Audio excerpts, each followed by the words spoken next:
Olá a todas e a todos, eu me chamo Itan Cruz, tenho graduação em História pela Universidade Federal da Bahia, e tenho mestrado em História Social pela Universidade Federal Fluminense e atualmente sou doutorando em História pela UFBA.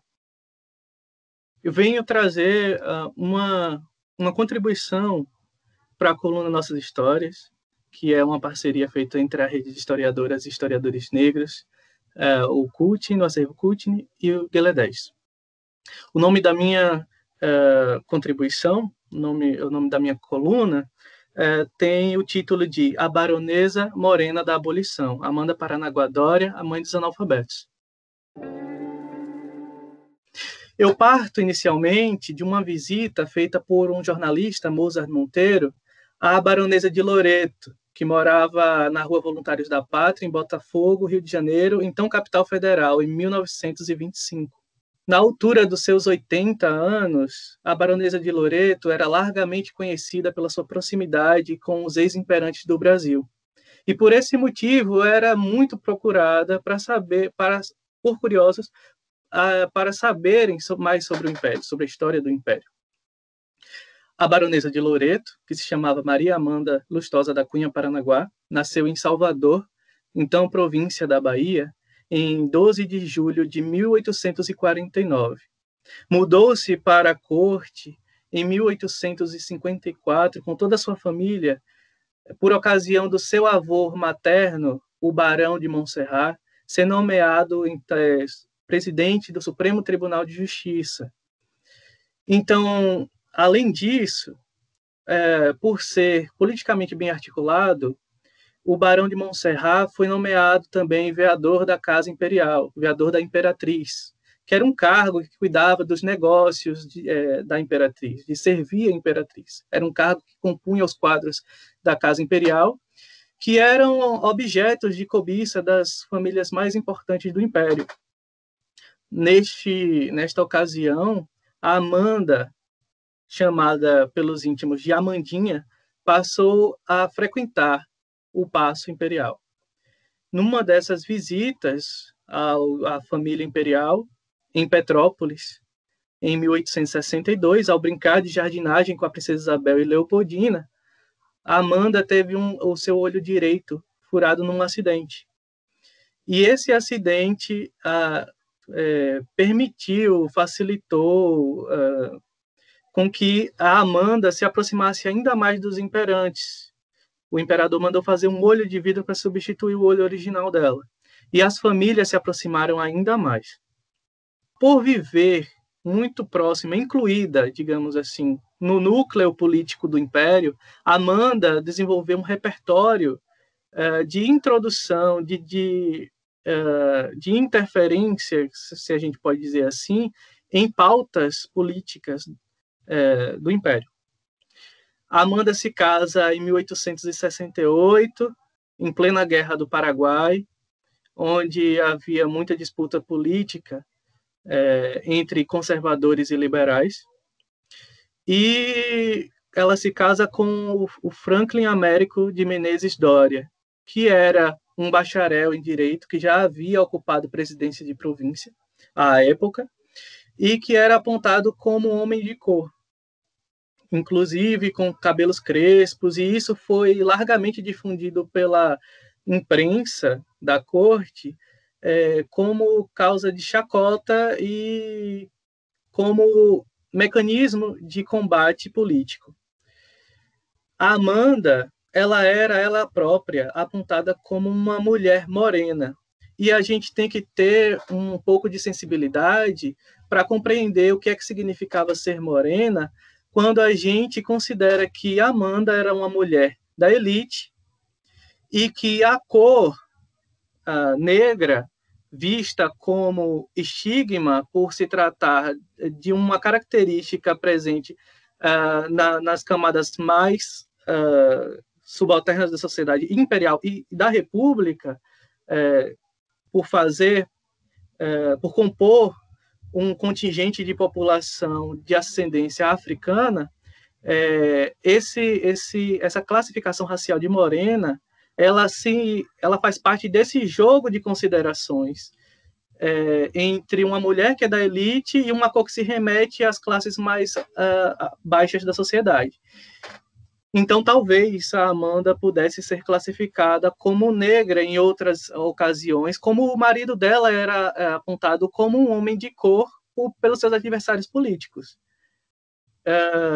Sem mais delongas, a Amanda ela passou a ter uma participação muito ativa nas questões políticas do país, e o fato dela não ter tido filhos talvez tenha contribuído para que ela se aplicasse ainda mais na agenda política do Império, já que se tornou uma opção para ela circular pelos jantares, circular pelos eventos do parlamento. Ela sempre estava envolta de homens que participavam desse jogo político em ambientes formais da política.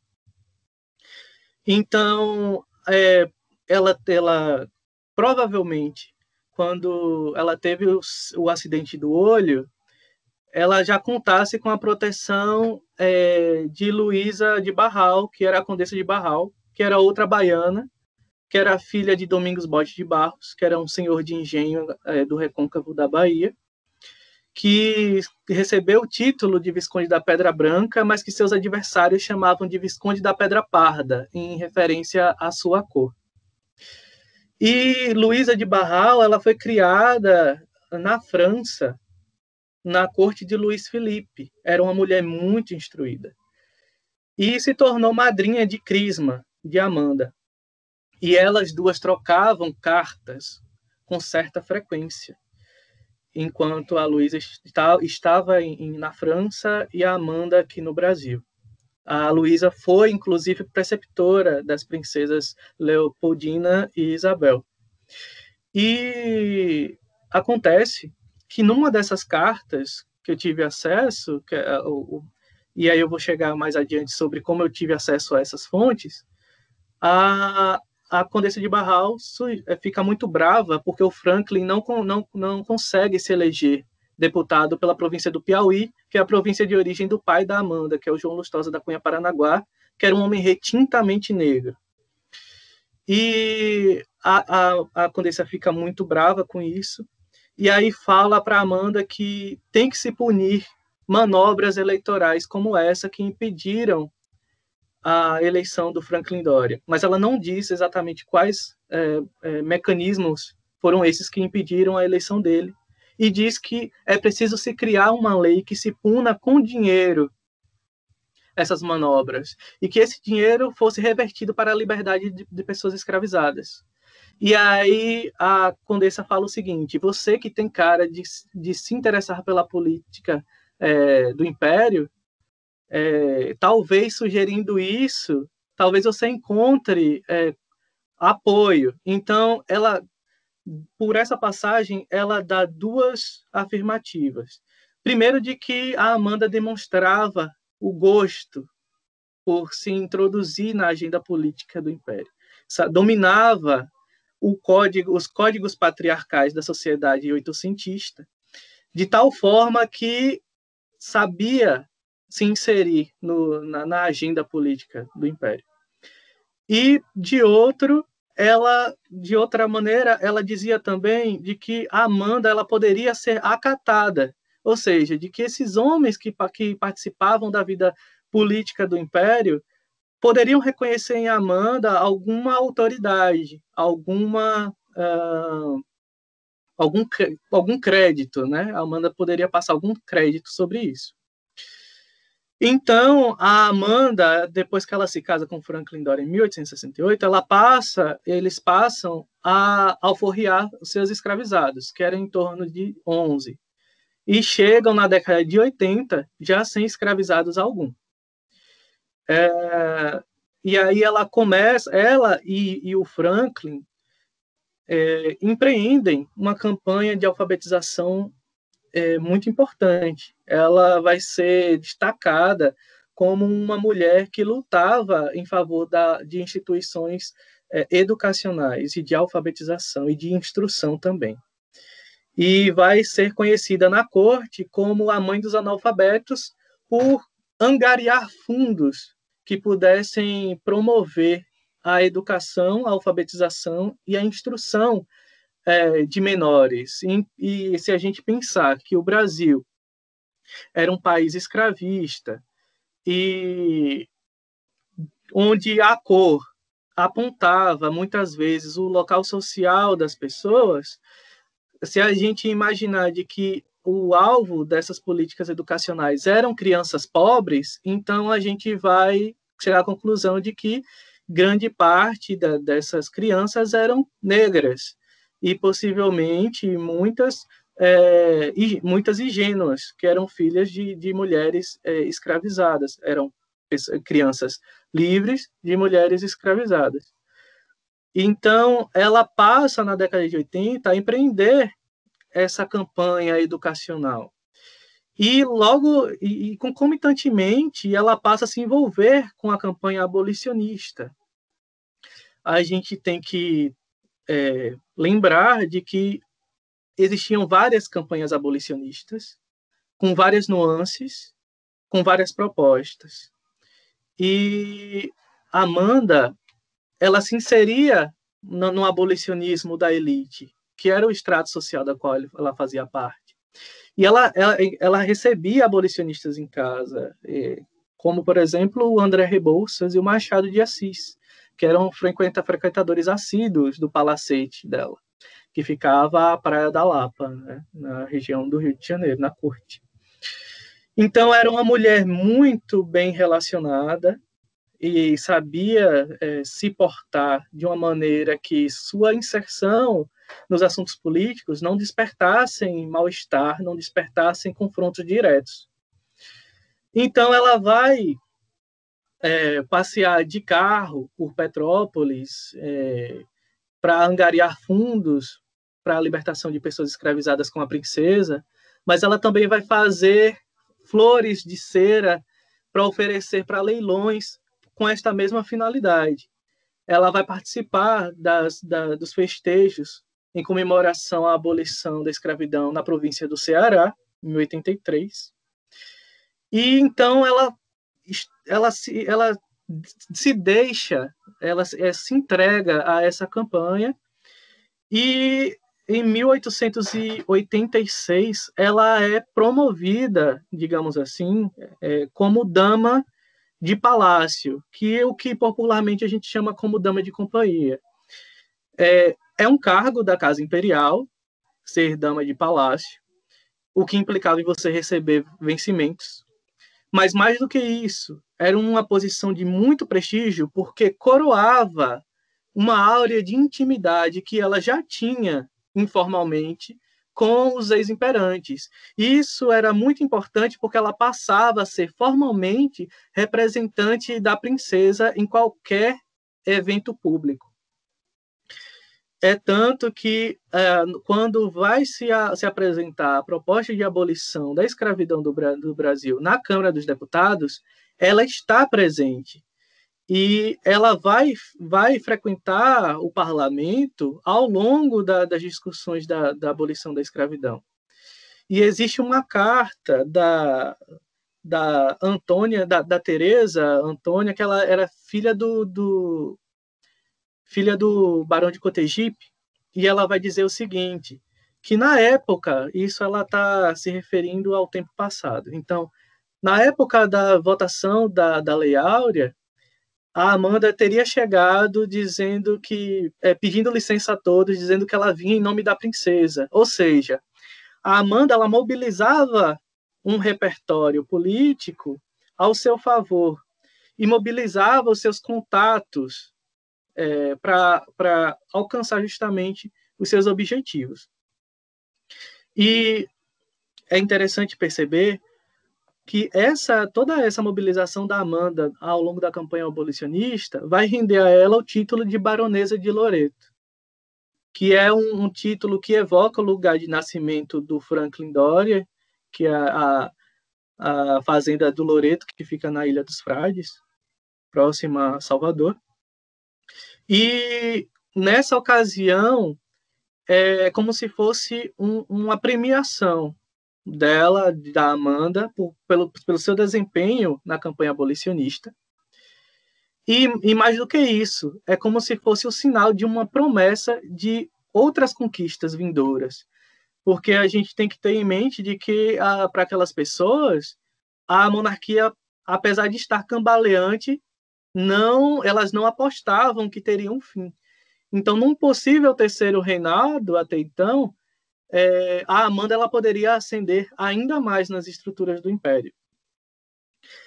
E é interessante porque vai acontecer o golpe republicano de 15 de novembro de 1889, e a Amanda ela vai, com o marido, decidir acompanhar os imperantes depostos.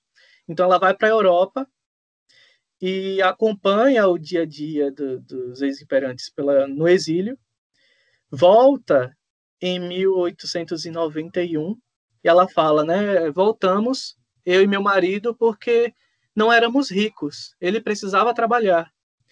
E quando ela volta, ela passa a colecionar na casa dela, e juntamente com o marido, que gostava muito de história, e isso foi uma característica, um elemento muito importante para eu ter encontrado a Amanda e, enfim, o Franklin, porque eles gostavam muito de história e o Franklin passou a colecionar todos os documentos deles, cartas, postais, fotografias, e o Franklin falece em 1906 e a Amanda ela leva esse colecionismo, digamos assim, como uma missão.